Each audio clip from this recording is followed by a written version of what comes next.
Hi, I'm Thomas. And I'm Justin. And this is Lunchbox Lessons, a podcast where I try my best to not cut off my friend while he talks about things that maybe don't pertain to me. I'm gonna... Okay. I've got a confession and I wanna share it with you. I've learned a lot of lessons, I think maybe you'll learn some too. It's more like an obsession and I'm gonna force it on you, honey. Hey guys, and welcome back to another episode of the Lunchbox Lessons. We are going to be talking about Season 1, Episode 6 of Roseanne, Lover's Lane. But before we get into that, Justin, how you been? I've been great. Thomas, how have you been? I've also been great, but why have you been great? I just finished the book very quickly. I finished the book in 3 days, which is, I feel like I'm back to my 8th grade reading level. I feel like... So did he eat the green eggs and ham? I see you saw the book that I had out. That was for somebody else. That was for the person I'm dating. No, I'm kidding. I just finished Bad Blood by John Carew, which is about Elizabeth Holmes. And Theranos, which is the product that she hawked for a few years, that with a little prick of the blood, she can test for over 200 things in her device called the Edison. So I did not read that book, but I did listen to the podcast, which was The great. Dropout. Yeah, yep. ABC podcast. It's really good. But more specifically about reading, I was excited because in 8th grade, I was known as a great reader. I won some prizes through the Book It Club, if you guys remember that. It was a thing in which, in order to get people to read, if they went over like a certain amount, they'd get free pizza from Pizza Hut. I think we had that too. Were they like blue stickers? Yes. Okay. Yep. Totally. I remember. Yeah. And I was incredible. Like, I think that was probably the peak of my reading. I had nothing but free time and no friends. And I was just banging them out, man. Tales of a 4th Grade Nothing. Bang. Super Fudge. Bang. Just everything. Maniac McGee. Just killed it. And then now we have devices. I read like huge articles on my phone, and I don't have time to... I always buy physical books. I don't have a Kindle. And so I'm happy to get back to my level of like just devouring a book in 3 days. And how many pages is it? It's, Out of curiosity. It's a 6-page book. It's a book proposal. No, I'm kidding. 3 days, 6 pages. I don't know. It's maybe like 250 pages, 300 pages. So it's sizable. It's a sizable book. It talks about like the writer does a really good job of explaining complex blood tests in a simple way. Because the crux of this is that she thought of an idea without any training in anything. She didn't have training in engineering. She didn't have training. She had 2 semesters of biology or chemistry or something in college. And then she thought of an idea and just kept on hammering at the idea with people. And it's an idea that has been bedeviling people for decades now. And if you could figure that out, I mean, more power to you, but it's literally an impossible problem. You need a large amount of blood to do testing for different tests because it uses different parts of the blood. And it does different things when it tests for it. And her aversion to needles and to make blood testing easy is a nice idea, but it's like they talked to a scientist and he had a great quote. He's like, I would sooner believe that Elizabeth Holmes came from the future in a time machine and came up with this idea than she came up with this idea right now. That's more believable to me. All of that sounds well and good. Having listened to The Dropout, yes. I'm aware that a lot of it was just lies and sort of her audacity of being like, no, we can do this. But really, it seems like none of the research actually going on to even make it happen. She was just saying that she could do it and then selling it as a product that supposedly did a bunch of things that it did none of. So a ton of people were getting like false negatives and false positives. Yes. So it actually like hurt a lot of people. And she kind of just had this idea and refused to accept that like it wasn't reality. So there's a big difference between like, refusing to accept your own limitations and just making shit up. Making your own reality. She would have scientists and people who worked in the lab, people who worked for her in general. And, like a good company, you want honesty and openness. And they would go to her and tell her this, and she would either demote them or fire them. Or they would resign in anger. And who does this sound like? Oh, yeah, Hillary Clinton. Good point, Thomas. I was just thinking the same thing. My God. No, that sounds like obviously President Trump. I mean, in some ways, yeah, without saying like, fuck him or anything. Yeah, but yeah. There's like definitely this sort of idea of if people are not telling me what I want them to tell me, they're out. Or not telling other people what I want them to be telling other people, we're getting rid of them. Yeah, they're seen as a deterrent to success. And she does that a lot. She is like a Lady Trump. She really is. She pretty much, not a lot of people got hurt, but they started doing testing in Arizona, and it didn't expand as much as it was supposed to. And what they were doing was because certain tests, they couldn't be done in the machine. So what they were doing was sending the tests frozen to San Francisco to be tested in like a regular lab using like Siemens lab equipment, as opposed to doing their machine, which kind of defeats the whole purpose. For that, just go to Quest or Siemens, like just go to like LabCorp or something. Yeah, and they were also selling it on this idea that they would just take a drop of your blood, but then people would show up for their appointments, and they'd be like, oh, well, for the particular thing you need, we have to do this other test, and they would end up just taking the large amount of blood with the larger needle that people had been afraid of to begin with. Yes, whereas if you just went to a regular lab to get work done, you would get the same thing. You'd get it drawn from your arm, a lot of blood, and they'd do it right there, and they'd figure it out, and they'd get back to you, as opposed to we're going to ship it a few states away, and then maybe it'll be accurate because something happens to blood when you unfreeze it, and it sits in a plane getting heated up. So, and do you remember what the peak of how much money she was worth was at the time? I think she had $11 billion valuation at one point.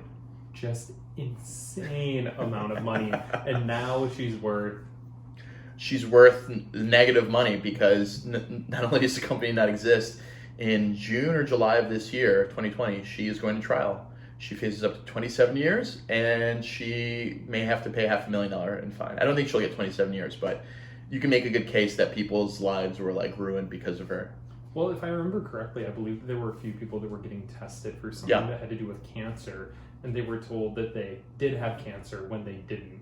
Or they were told that they didn't have cancer when they did, and then put off other testing based on those results. It's kind of a hard thing because you need to get people to come forward and then give access to their medical records. And up until her company dissolved, when people would do stuff like that, she would aggressively get the greatest attorney in America to attack them. David Boies, who's the guy who defended Al Gore in the 2001 election. And he's famous for a lot of other things. He's a very aggressive, famous attorney, and she gave him a shit ton of stocks.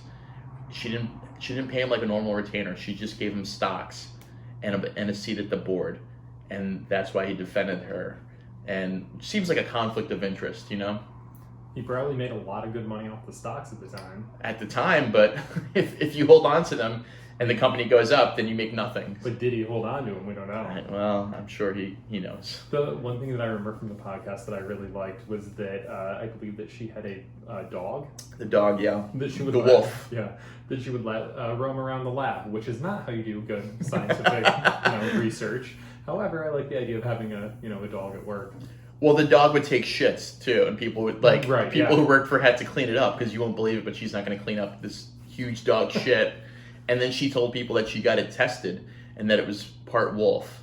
And then I remember, I don't know if it's a podcast or the HBO documentary, but they speak to people and they're like, dogs are so far removed from wolves. Like, that is not a part wolf. That just was like half husky or something, but it wasn't part wolf. But she even lied about a dog's power, It was great. I'm fascinated by it. It just came out of paperback. I would recommend anyone to read it. It's a quick read. It's just a great study, and so many people being fooled and so many people ignoring every single person being like, no, this is a bad idea, I'm telling you, and this is the scientific reason, this is the logical reason, and everyone ignored. She had a board of directors that was four different secretaries of defense. That Henry Kissinger was in it, John Mattis, who's now part of Trump's administration. It was made up of all these strong, powerful men. John Schultz or something like that. And it was made of all these powerful men, and it just kept on reaffirming that, like, this person is trusted. She has all these people. She has David Boies representing her. Like, obviously, it can't be a scam, or she can't be wrong. Right. She has a contract with Walgreens, a contract with Safeway, and it's all these things like, yeah. But you're not looking that she's completely nude. The Emperor is nude. Do you not see that? Yeah, I mean, a great business person in terms of like getting done what she wanted to get done and Yes. having a vision. Yes. It just sucks that the product that she was trying to sell didn't. It's not possible. exist. It's not only does it not exist, it's not possible right now. But oh well. Okay. Thomas, what's going on with you? How's do you have any obsessions? Is there anything you've consumed over the past week? Yeah. So I did my first spell. I'm sorry? No, you heard me correctly. I was in the city a couple weeks ago, and a friend of mine wanted to go to. So apparently, there is this witchcraft spell shop in New York City that is the oldest in the country, I believe. And this person wanted to go, so we went to check it out. Mm-hmm. And they had all of these candle spells on the wall in all of these plastic bags, and inside each bag is sort of an inscription of what the spell is supposed to do. So there are all these different colored candles that mean different things, that have different incense in the plastic bag with them, along with like a certain type of oil. And all of the candles have different things scratched into them, like different symbols and signs and whatever. Yeah. And I've always kind of loved stuff like that. Like, I've just always thought it was kind of funny. Like, whatever, just kind of thought it was fun. Yeah. So, my friend was getting some stuff, so I was like, I'm going to try this. So I picked out this candle set that was about creativity. And sort of like, I don't know, just being more creative and feeding your soul and all that good jazz. So I was like, this seems, fairly harmless. Mm-hmm. I'm not, like, asking for anything to, like, hurt other people or whatever. Because that would freak me out. Well, because something bad would happen to someone you know, and you'd be like, oh no, my power. It's too strong. Yes. So I bought this set, and then I went home. And so you take the candles, and you have to use a sharp object. So I used a knife to put your name into the candle, and then your astrological sign. And what's your sign? Taurus. Mm. So I found the most simple Taurus sign that I could possibly find, because I can't draw with a pencil, let alone a knife. So I carved my stuff into this candle. Then you're supposed to sit with it and hold it and sort of visualize what it is that you would like to see happen and kind of how things are playing out. So I made a list of creative things that I would like to see happen. Imagine those happening. Then you rub this oil on the candle, and then as you light the candle, you're supposed to visualize all these things coming true again.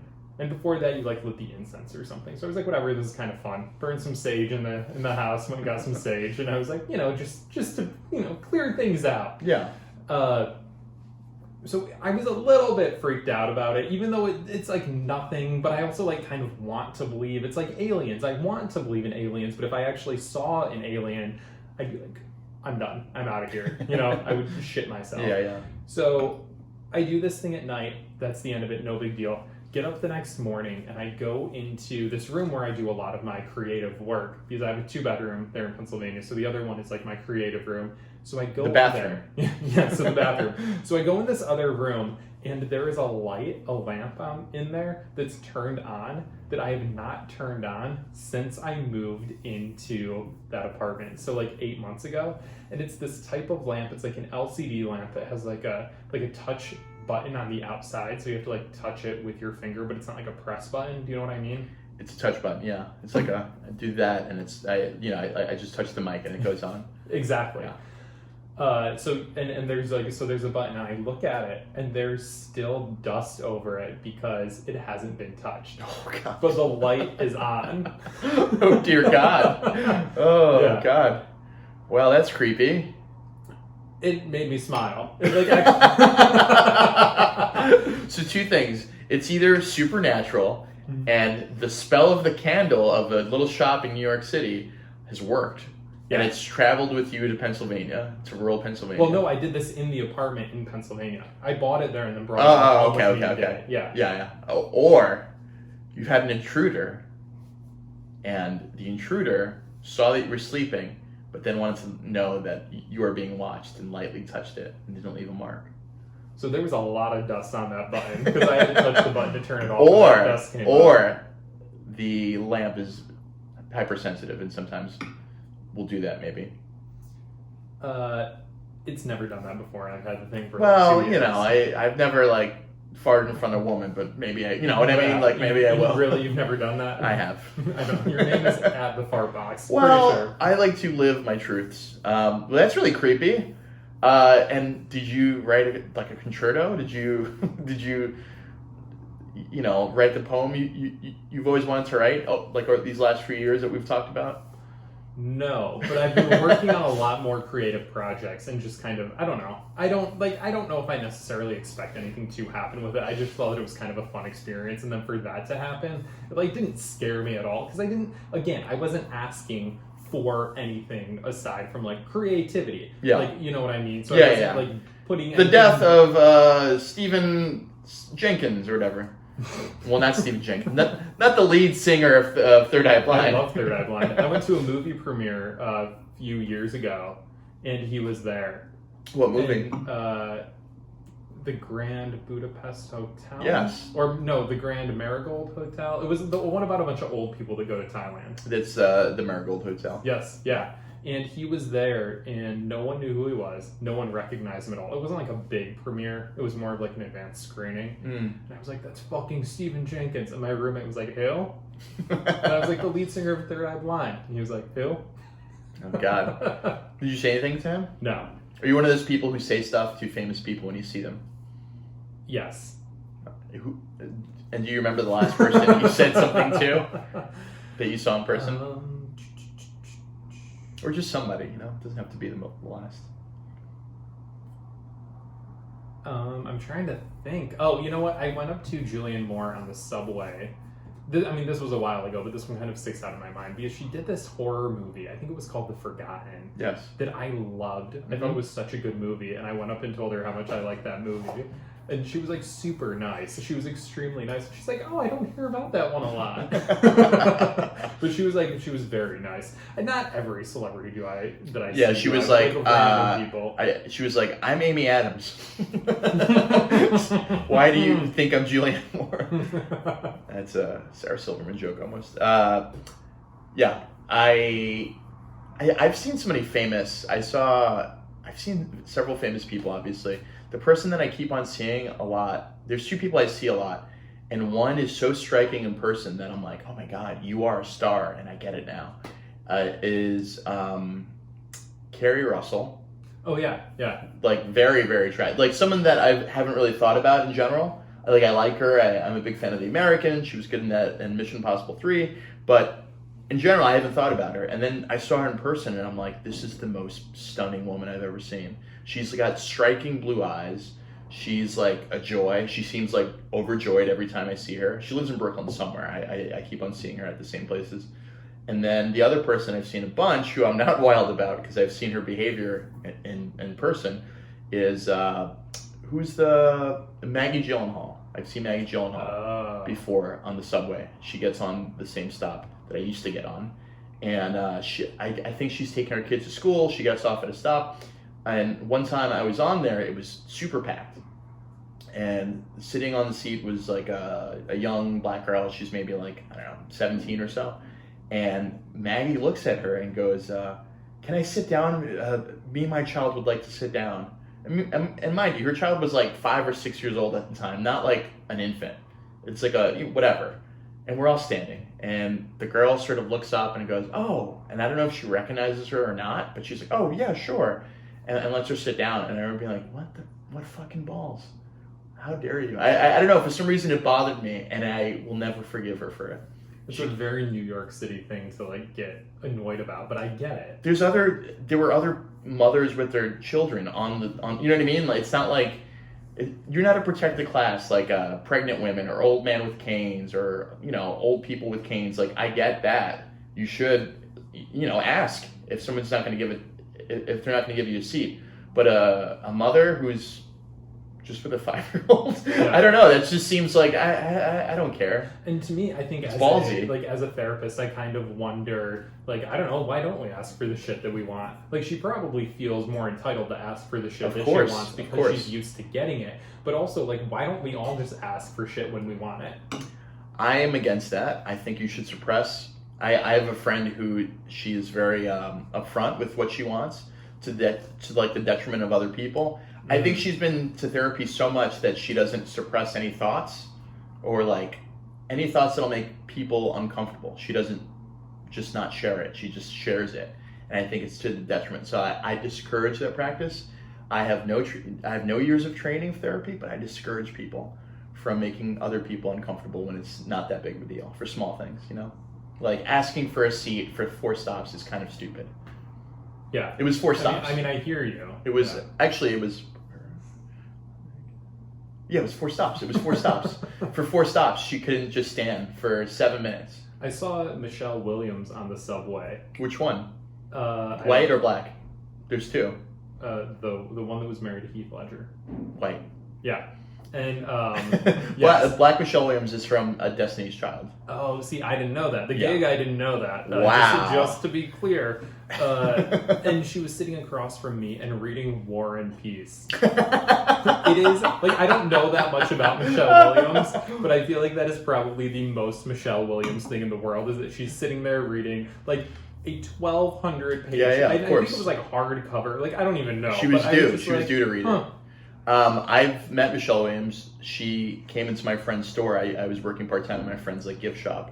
And she came in and she was wearing, first of all, I didn't recognize her. She's like 5 foot. She's very small blonde woman. And I didn't recognize her. And she was wearing Chuck Taylors and it was snowing that day. And so was I. And so I went up to her and I was like, good day for Chuck Taylors, right? And she went, I'm sorry, what? and then I had to repeat my very lame statement. So I was like, I said, good day for Chuck Taylors, huh? And she was like, huh? And then I pointed. Then you had to explain it. And then I had to explain the very dumb joke. And then I pointed at my Chuck Taylors, and I pointed at her Chuck Taylors, and she went, oh yeah, look at us, the 2 of us. I mean, how silly, right? And I was like, yeah. Well, I'm gonna just, if you need any help, just let me know. And then I go back towards my boss, and she was like, you know, that's Michelle Williams. And I look at her and I'm like, oh, hello, lady. I realized that halfway through the conversation. I did not. No, I did not. Not at all. I did not realize it until she told me, and I was like, yes, it is. Yes, it is. I just thought she was like she looks like, you know, like a beautiful hipster woman, you know? I used to see Neil Patrick Harris at the gym all the time when he was in Hedwig on Broadway. I think I saw him probably like 5 days a week at the gym. Can I guess the gym? Yeah. David Barton. No. Oh, damn it. No, it was an Equinox. I was going to say Equinox next, damn it. Okay. I don't know if anybody really goes to David Barton anymore. Well, it doesn't exist anymore, right? Well, I think the name still exists, but other people own it. I worked at David Barton. That was my first job in the city when I moved here. I remember walking past it and feeling intimidated. Like, I will never be fit enough to walk in there. For those of you that don't live in New York City, David Barton Gym is like a boutique gym in New York that is very, very gay. That was really big in the early 2000s and now has gone bankrupt a few different times. Yeah. It had like incredible lighting. It was like dark in there, and it had like spotlights throughout the place, but it was mostly dark. And every time I'd walk, I never went in, but every time I walked by, like a very strong, muscled man would come out, and I would look at the floor, you know, just don't make eye contact. I'm scared of people who are stronger than me. But I'm not scared of you, Tommy. And I'm not scared of Roseanne. Yeah, so let's take a quick break, and then we will come back and jump into some Roseanne. Hey guys, and welcome back to the Lunchbox Lesson. So we are going to jump into episode... Hey guys, and welcome back to the Lunchbox Lessons. We are going to jump into Season 1, Episode 6, Lover's Lane. Before we jump right into that, though, I want to take a minute to thank everyone who has taken the time to rate and review us on iTunes. It's really helpful and goes a long way, so we just want to give a quick shout out to some of the people that have taken the time to do that. So the answer is yes to, with the perfect blend of episode analysis, observational humor, and buddy chemistry, Justin and Thomas make you feel like you're just hanging with a couple of your buddies on a Saturday afternoon with bonus references and winks to all of us who grew up in the 80s. They illustrate a very relatable tone of two dudes who enjoy hanging and talking together while we get to listen in and enjoy. Keep it coming, fellas. So that was a longer one, which we really appreciate. There's also some shorter ones that are great too. Love it. Can't wait for the next episode. More Jackie. That comes from Tina Lawrence. So thank you so much, guys. We really appreciate it. So if you will take the time to go ahead and rate and review us, we would really love that on iTunes. It really helps us with other people find us, and also share us with your friends. Okay, so got all of that out, but really, thank you so much. Thank you very much. It. And we have our first fan. What was her name? Lacey? Yes, Lacey. Yeah, Lacey stopped in on the Instagram live that we did on Tuesday Night Therapy Talk. Yeah, we did Therapy Talk, and she was commenting, saying she's a big fan of the podcast, and we were trying to figure out how we knew her. We don't know her. She's just a fan, which is incredible. We love pure fans who don't know us. Lacey, keep it coming. Thank you very much. And she threatened to send us an email. Please send us an email. Email us any of your stories about Roseanne or what this podcast kind of brings up for you, and that is lunchboxlessonspod@gmail.com. We encourage you to follow up on threats. That's the type of people we are here. Yeah, absolutely. Okay, so Season 1, Episode 6, Lover's Lane, the original air date being December 6th, 1988. So Roseanne convinces Booker and the girls at work to go bowling. Roseanne and Dan find out Becky has a crush on a boy that works there. Jackie and Booker make a friendly bet about who will win, and if Booker wins, Jackie must go home with him. Roseanne teases the kids at the bowling alley. Dan bowls a great game, and Booker gets a higher score than Jackie, but doesn't force her to follow through on her bet. The episode ends with Dan and Roseanne wrestling on the couch back home. What an episode.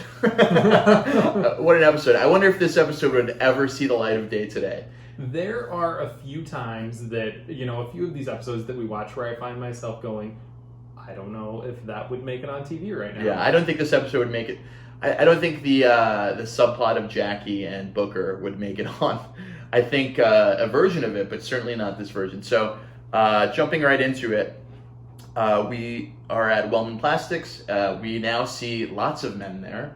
We went from the first 5 episodes seeing maybe 1, perhaps 2 men, to now seeing several men there. And Pete comes back up again. So I actually looked Pete up on the internet. Yes. Did you happen to do that? No. The look you gave me, I didn't know. So Pete is played by Ron Perkins, who's done mostly episodic work, but has almost 90 credits on IMDb. So he's done a good amount of stuff. He was in the movie The Prestige, and he's been in a few episodes of Modern Family. Wow, good for him. So he's like a pinch hitter. I think that if you saw what he looks like now, he might look familiar to you. Because he looked familiar to me. His face looked familiar. Yeah, absolutely.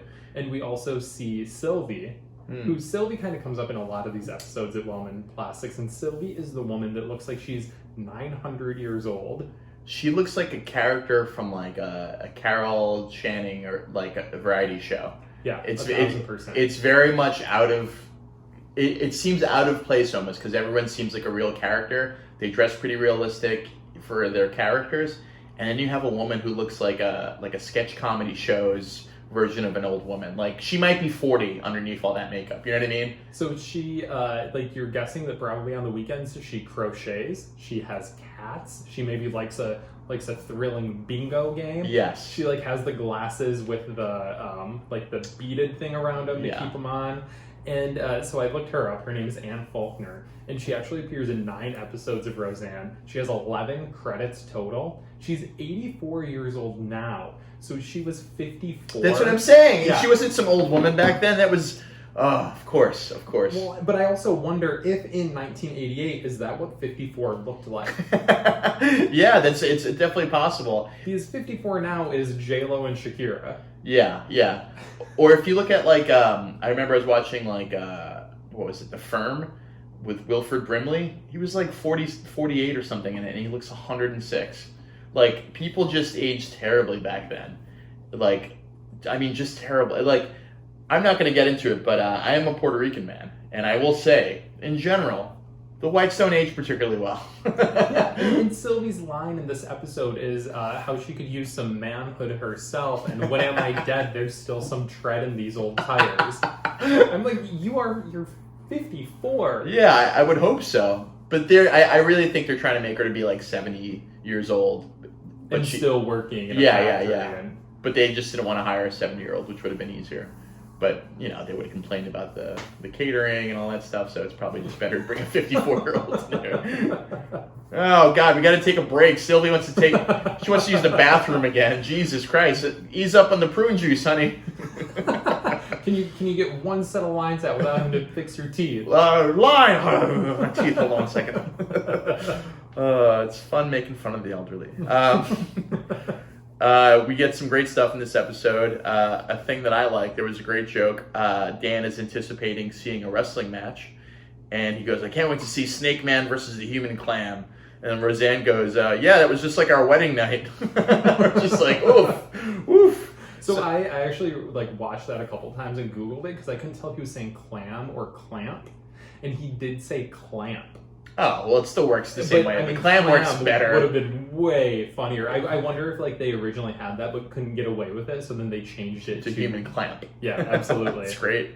When they're at work, Roseanne is trying to convince the girls to go bowling. Mm-hmm. She wants everybody to go bowling, and so it's Sylvie, Crystal, Jackie, and Roseanne sitting there. And they originally don't want to go. Crystal's like, you don't take the sport seriously, Roseanne. I'm not going to go with you. It's foreshadowing.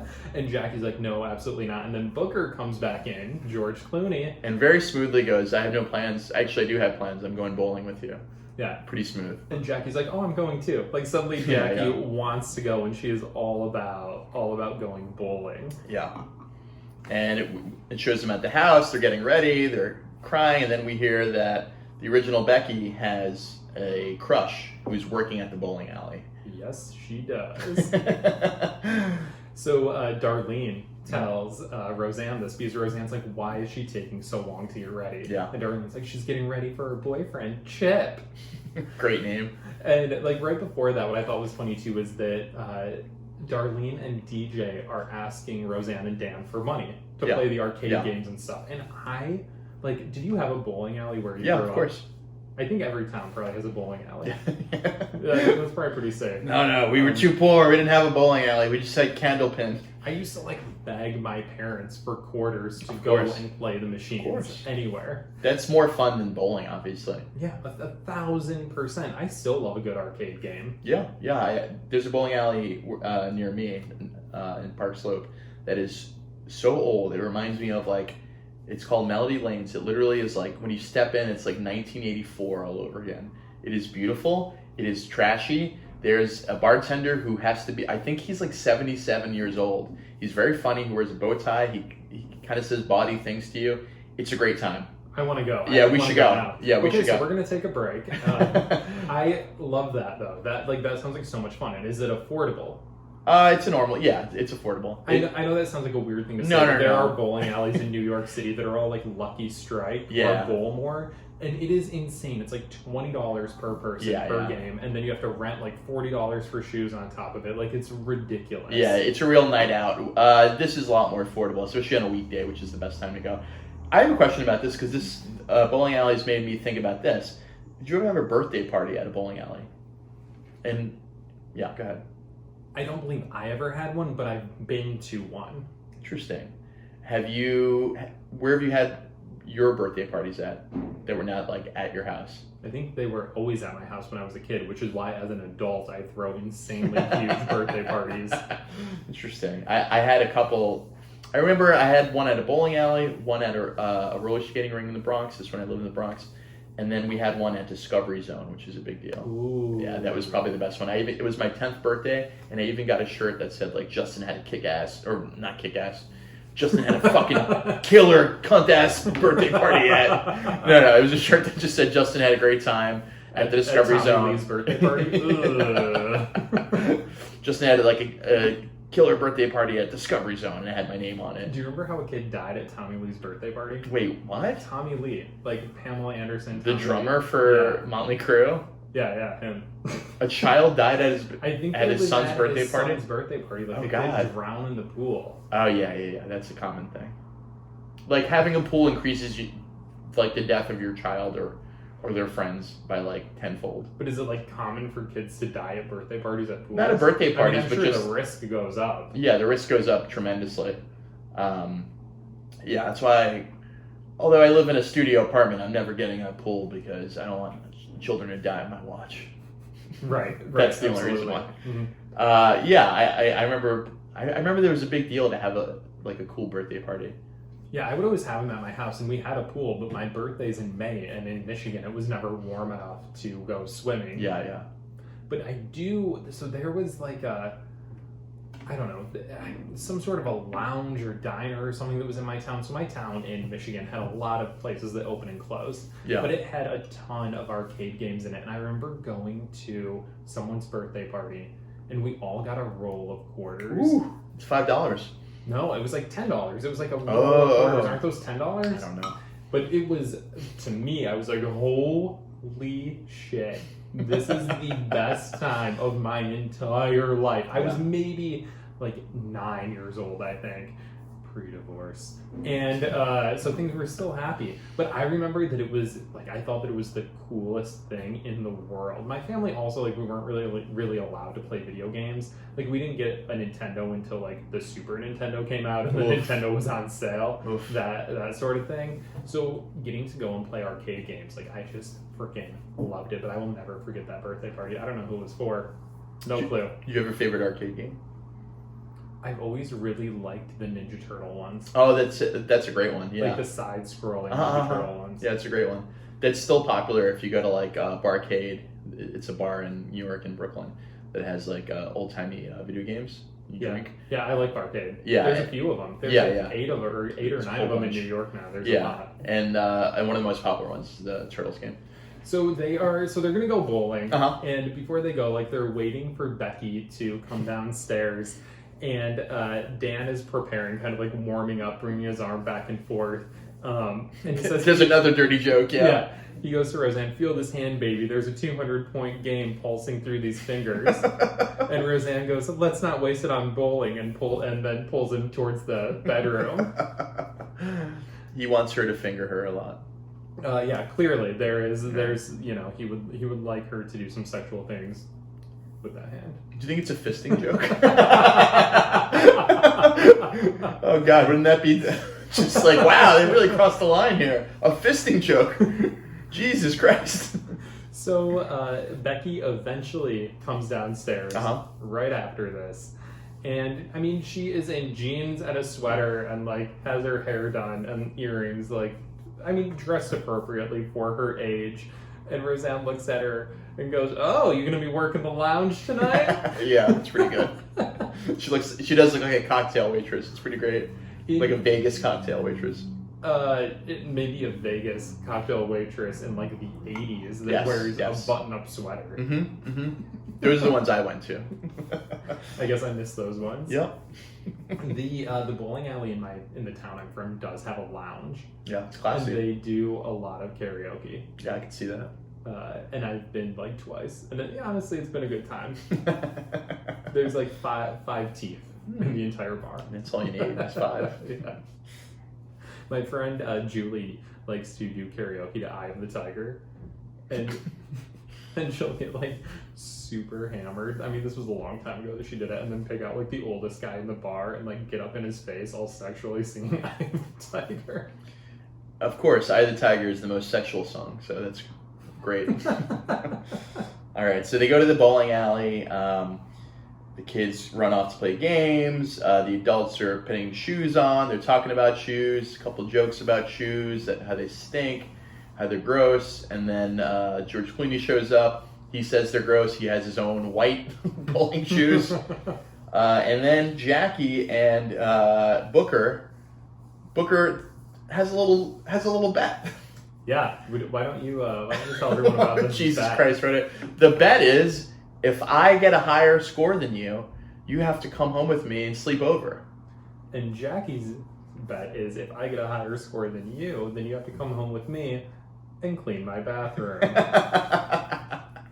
So, this will probably not fly today, because this is a very clear form of sexual harassment for the boss to get the underling to have this crazy bet in which it is implied that you must sleep with me. And then Jackie's not really doing anything wrong because she's the underling. Usually the boss would get fired in this scenario. But in reality, in 1988, Jackie would get fired probably. Yep, probably, yeah. Probably, especially at like a plastics factory. And that is the bet that is made. And it's very, I wasn't uncomfortable, but I was not comfortable. Yeah, I wasn't uncomfortable either because I don't know, the way that it's presented is they're both clearly into each like, other, they're yeah. flirting, so I don't really see it as being problematic. However, looking at it from a lens of now, I do kind of wonder, what if they did do this and then he didn't want to date her, she didn't want to date him, would he fire her? Would she go to HR? Kind of these other things I think evolve now that are different than maybe what would have evolved then if things didn't go well. They would just ignore each other or she would get fired. Yeah. Yep. So that's it. So that becomes kind of their running plot line through the rest of the episode is like who's ahead, and he is beating the pants off her, so to speak. Yes. He's winning, and she tries telling Roseanne to distract him.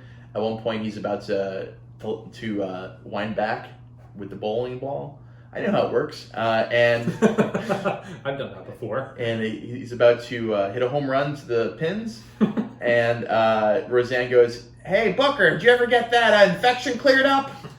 So tries to throw him off. Yeah, to throw him off, and it's great physical comedy. He lets go of the ball, and it goes cascading behind him, and he still ends up having a better game than Jackie. Yeah, so he beats Jackie and in bowling, and they then discuss it, and she's like, "Oh, you didn't think I was actually going to go home with you, did you?" And he's kind of like, "Yeah, absolutely." And she's like, "Okay, I guess I will." And then he's like, "No, I'm not going to make it." No, she has a really cute moment. She goes, "That would be great, actually." Yeah, he kind of plays it coy. He's like, "Would that really be so bad for you to go home with me?" Yeah, and she has a real moment, like real acting, with a capital A. She's like, she finally this is the first time we've seen her be very vulnerable, and she's like, "Actually, that would be great." And then he's like, "Nope, not going to happen. I'm sorry. I'd like it to happen, but not on a bet. I'm not going to do it on a bet." And then the crowd applauds, which is incredible. Wow, this sexual harassment thing that you set up, you're not going to follow through. What a hero! Bravo! What a hero! These are the standards of 1988. A guy who backed a woman to a corner is now being hailed as a hero because he didn't follow through on sleeping with a woman. And then she yells at him, "You welcher?" You welcher, yeah. Which I'm not even sure what that means. A welcher means somebody who doesn't pay their debts, for a bet. You're welching your bet. You're a welcher. Okay. Yeah. Okay. It's not a representative of the Welch's Grape Company. So they sued. Yeah, so they done sued. with it. Yeah, the Grape exactly. Company's done with it. So we also see that throughout this entire game, Dan is bowling great. Yeah, he's killing it. Did you ever see the movie The Flintstones? Of course, with John Goodman As Fred Flintstone. Fred Flintstone. Flintstone? I know it's Flintstone, but perhaps he has no first name. Was that Flintstone it says? Yeah. Sade. And Flintstone. he is also in The Flintstones a great bowler. And I'm wondering if John Goodman is actually a good bowler in real life. Because also in the Blues Brothers, he plays this musician, and we just saw in Radio Days that he can actually sing and play the guitar. I'm wondering how many of these things are qualities that he actually has. Or I wonder if he just has the body type that gives the impression he's good at bowling. You see a tall, chubby guy, you're like, this guy has to be good at bowling, right? He's got to know the blues. Fair. That could also be it. It could just be a stereotype. Are you good at bowling? No. If I get drunk, I can break 100. Yeah, me too. That's about it. If I'm sober, I'm under 100. Yeah, I think I concentrate too hard. I think when I'm sober, I want to do better, and that actually leads me to do worse. Yeah. Weirdly enough, my mom is the same thing with skiing. She's terrible at skiing, but the one time she was great at it was when she was drunk. And I'm like, "Mom, you cannot ski drunk." That's literally how several Kennedys have died, and Sonny Bono. So meanwhile, all of this is going on. Everybody's having a good time bowling, and then Roseanne goes to bug the kids. Yep. And she has already promised Becky that she will not introduce herself to Chip, that she won't act like her parents, that they won't embarrass her. Yeah. So Roseanne goes up to Darlene and is like pestering Darlene to get her to tell her who Chip is, which honestly, this bowling alley probably has 4 employees. Like, he's probably the one employee that looks relatively close to the same age as your daughter. Yes, exactly. There's one person working behind the counter, and it's Chip. Yes. And this is a great little snippet of like small town life. You have a 16-year-old manning like food and drinks. Yep. Not even. I don't even think they're supposed to be 16. I think they're supposed to be like 13. Oh God, that's the last person I want touching my food. Yeah, absolutely. Even if it's just beef jerky and pretzels. Right. Don't even touch it. So I want someone who's 16 who understands a little bit of food safety. So I looked up the guy that plays Chip. Chip Long. Apparently he has a last name. He is in 3 episodes. His real name is Jared Rushton. Yeah, I saw that name. He has not acted at all after the year 2000. However, he does play, or he plays guitar and sings in a band, one called Withdrawal, and then one called Deal by Dusk.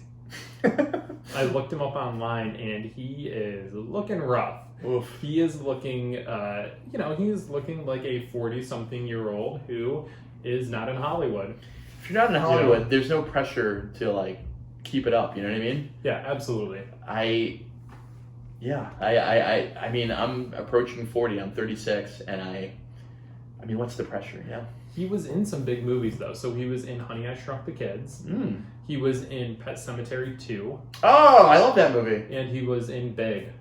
Oh, wow. Yeah, so he was like this. He was an 80s kid actor who was in a bunch of big movies, and I think just kind of didn't take off for one reason or another. Yeah, I mean, there could be a million things. His passion for it goes down. He changes agencies. Who knows? Yeah. He just doesn't like it. Yeah, absolutely. I mean, when you're that young, like, who knows what you like?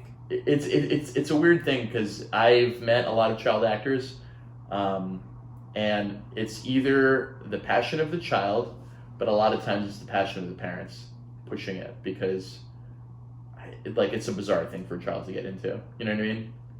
Like, acting. Absolutely. Like, a lot of kids say they want to be actors, but to, like, show up and do everything, that's, like, all the parents. You know what I mean? And Becky is super nervous around him. It's clear that, like, this is kind of her first crush, that they don't really know each other. She doesn't know what to say. She's, like, rehearsing what to say. Yeah. And she goes up to him and kind of, like, trips all over words. Yeah. And, do you remember who your first crush was? Yeah, Jessica Salenti from Brewster High School. Hey, Jessica. She's definitely not listening. Drop us an email. Lunchbox lessons. No, she's definitely not listening.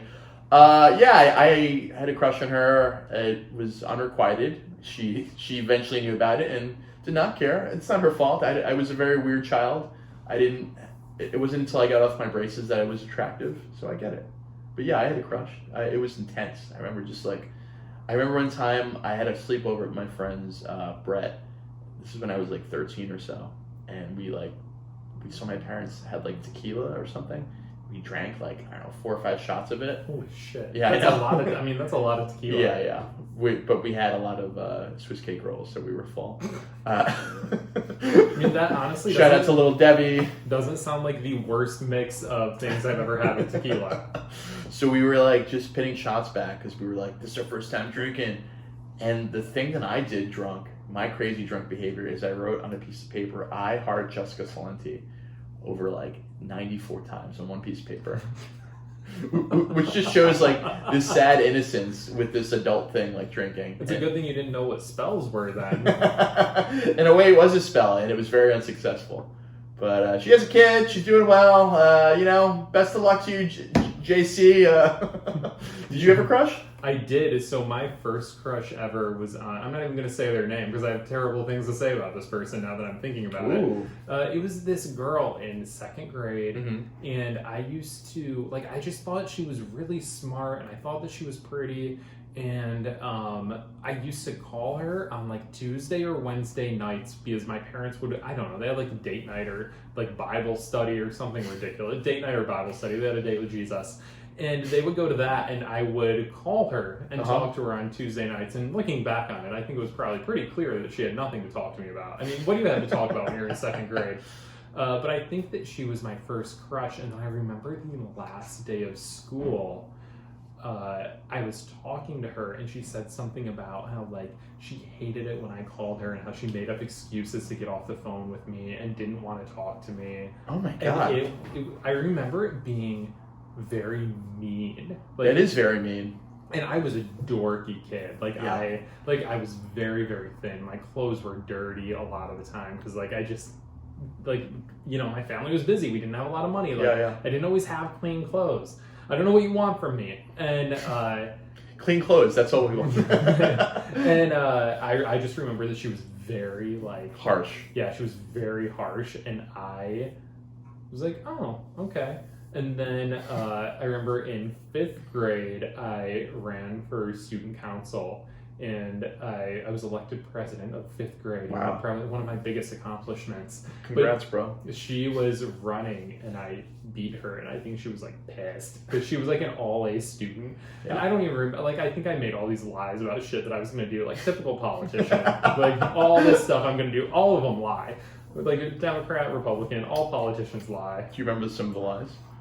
Something about, like, getting gonna have more pizza days, gonna have open things you had no control over. Like, things that I was like, that honestly I probably could have made happen if I would have put some effort into it. Sure. But, like, I was in 5th grade, I didn't care. I just thought it was fun to have a popularity contest and win. And she was, I remember thinking that she was real pissed about it, and I just kind of laughed about it. But I don't think she ever liked me. And, like, the high school that I went to was really small, so you just see the same people over and over again. How many people were in the entire high school? My graduating class, I think, was a little over 100. Oh, that's like a normal, like, my school is 1,000 people. Yeah, so my high school, I think total was like 350. 350? Yeah. Oh, wow. Okay. Yeah, so I mean, it's a third the size of yours, so, like, pretty small. Like, and it was all the same people from kindergarten through graduation.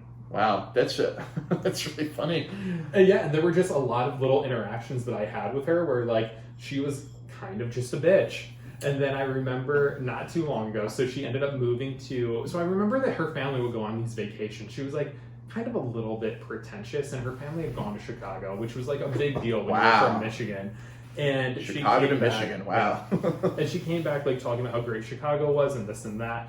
And you simply must try the deep dish.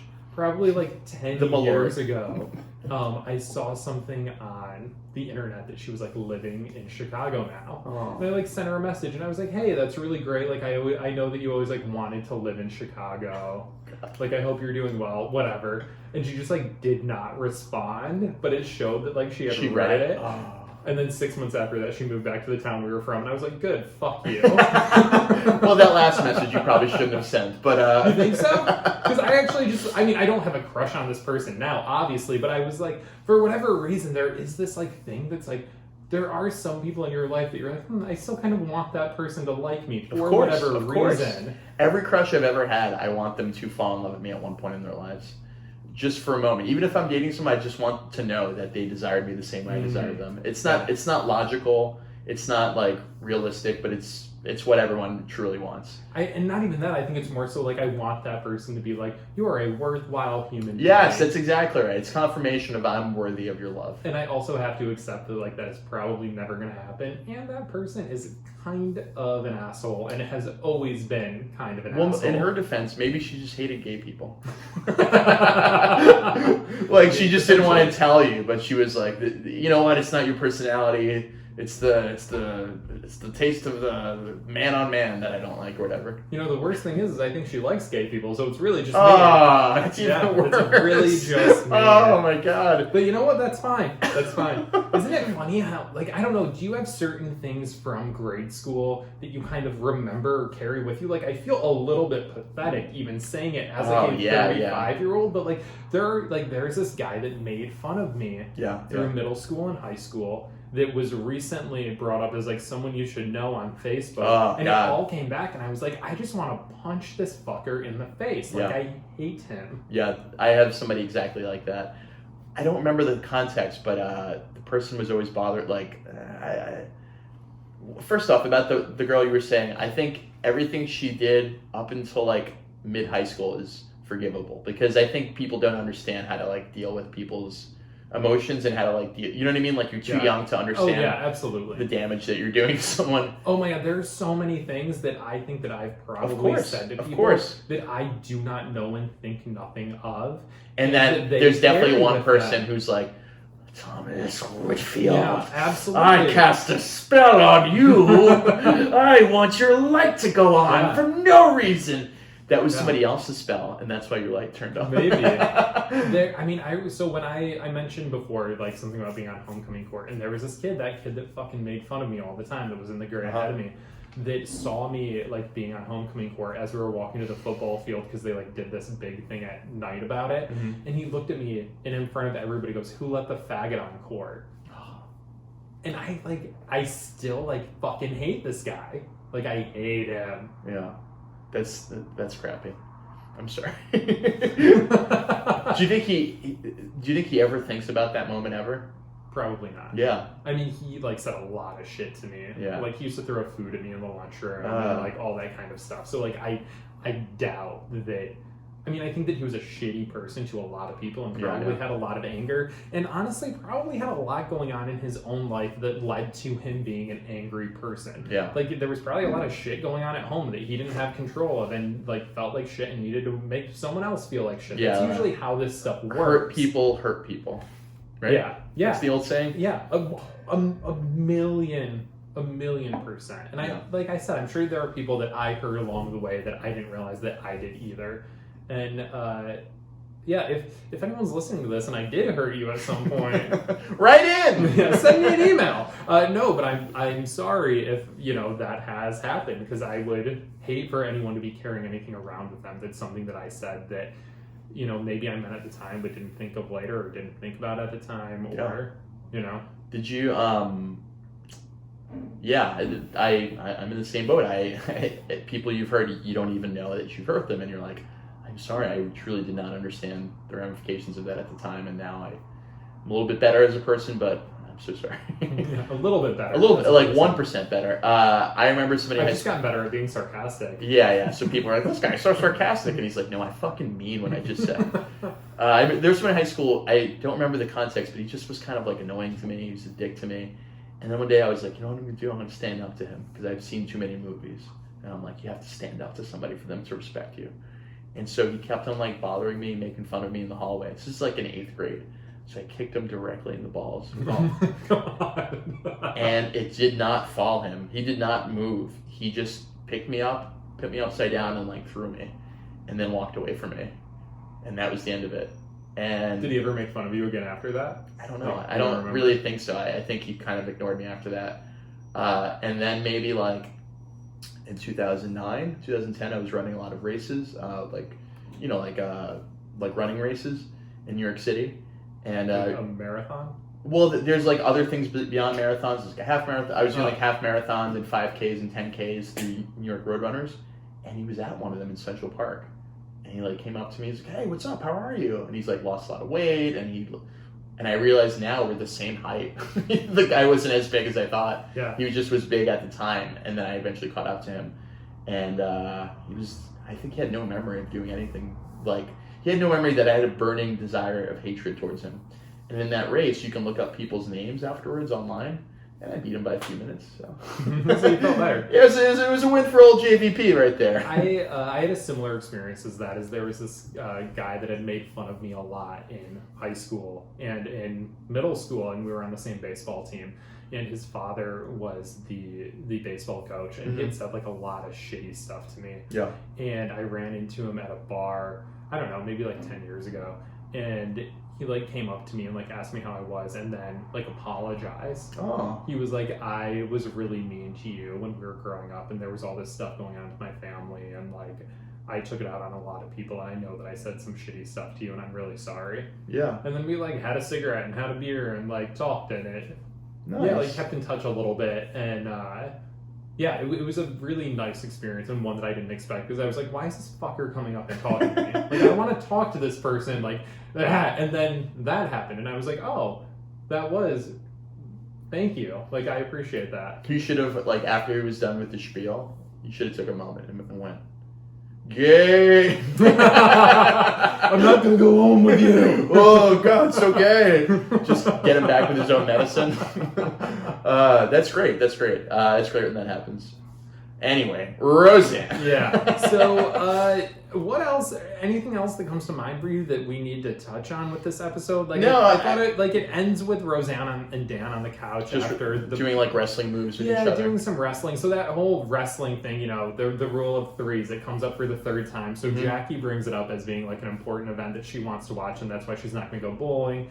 Dan mentions like when Roseanne gets home that they have to be home in time for him to watch that, and then the episode wraps up with Dan and Roseanne just wrestling on the couch, and a lot of the episodes end with Dan and Roseanne on the couch, which I think is really common. Like almost every single night that I'm home ends with me on the couch and then me going to bed. Like I'm watching TV or whatever, just kind of relaxing, and going to bed. Like it's very human.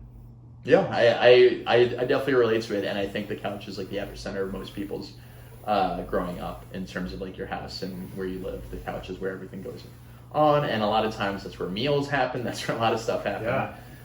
And I think it's relatable, and I give this episode a thumbs up. And there is, I give it a thumbs up. It's a good time, this episode. If you can get past the creepy, horrible sexual harassment that goes on for a second, but I think in the context of the time and the context of they both really, really like each other, knowing that and making that apparent really goes a long way for this episode. And I think that this is about the time that the episodes start to turn a little bit, where they kind of just start to get better. Like the characters are a little bit more well known. You have a better idea of who they are, and kind of you can predict what their next move is going to be or what kind of trouble they're going to get into. And I think that this is really the point. Like the first 5 episodes are kind of setting it all up, and now you know who they are. You kind of just know sort of what's going to happen, and you can enjoy it more. Yeah, and everyone seems super comfortable in the cast. Like there's all these asides, like where Dan is just talking to the kids, and he's just messing around with them. In addition, like there's nonverbal things they'll do, like in between lines, that are very much just the cast being super comfortable with each other. Yeah, they seem like a real family. Yeah, it's really nice. I liked it. And Roseanne ends up being a good bowler. So, I mean, I think the joke is that she bowls a 7 throughout the entire game. And then she goes up to bowl her last one. And Dan's like, if you can knock down 2 pins, it'll be a win. And she's like, oh no, I can bowl good anytime I want. All I do is imagine that the pins are the kids and this ball is your head. And then rolls a strike. Yeah, perfect. It's good. Which is totally like a whole Roseanne thing of like, oh, I could do anything if I wanted to. She has a line in a much later episode. I think it's much later, maybe it's not. But it's something like, if I could ever get off this couch, I'd be unstoppable. That's true. Okay, so I think that kind of wraps up last thing I was thinking, do you ever have sex on a bet? Do I have sex in a bed? Yeah. No, on a bet. Have you ever been? I ever made a terrible bet? No, I've never had sex on a bed. Straight people have sex on beds? That's so weird. I'm just so used to like bathrooms at bars. Yeah. Bath houses, it's the 80s. Have I had sex on a bed? No, not that I'm aware of. I don't think so either. A bet? Man, what a crazy bet that is. I mean, I've definitely made a bet with myself of like, I wonder if I can get that person to go home with me. Yeah. But not. Oh, yeah. Yeah, I've never had sex on a bed. Okay. Or a bed. Okay. Yeah. Okay. So, guys, thank you so much for listening. Please remember to rate, review, share this with your friends. You can email us again. We've already said the email address a bunch of times, so I'm not going to say it again now. But you can also follow us on Instagram at LunchboxLessonsPod. You can follow me on Instagram at ThomasWhitfield84. You can follow me on Instagram at TheFartBox and on Twitter at Justin Perez. And where can they follow you on TikTok? Follow me on TikTok at TheFartBoxComedy. God. Okay, guys.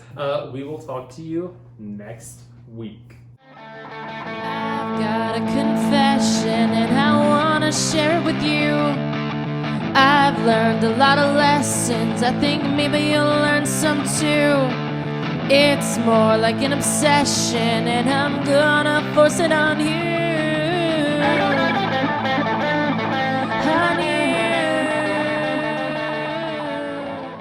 I'm ready. Are you ready for some football? I think that song should be sung by gay men. Just, are you ready for some football? It's raining football. Aye, aye, aye.